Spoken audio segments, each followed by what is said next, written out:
Thanks for inviting us in at 6 o'clock, and we begin tonight with new details about a longtime basketball coach at Taylor High School in Kokomo.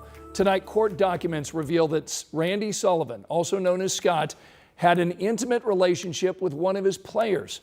Our Chase Houle has been following this story since last week. So, Chase, how is the school responding tonight? This morning, Superintendent Steve Deshawn addressed just that. He says new protocols and restrictions are being put in place in hopes that this doesn't happen again.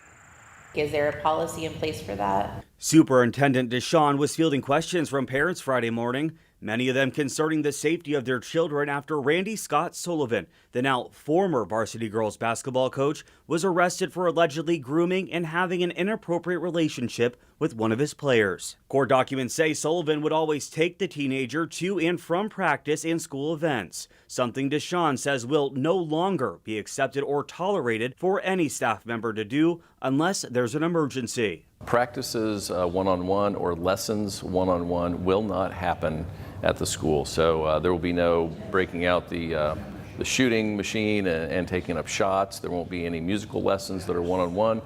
All lessons, all group activities will be in groups. According to court documents, during those car rides, the girl says Sullivan would tell her she's pretty, but then she claims he started touching her.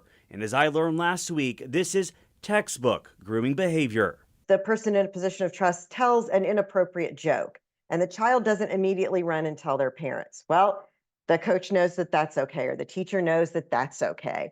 And so they just start to push those boundaries with the child. And as long as it's not reported, as long as the child doesn't seem uncomfortable with it or resistant to it, it becomes easier to take that next step and that next step and that next step. Deshawn also talked to parents about additional trainings Taylor School staff and students will undergo in addition to the new set of guidelines.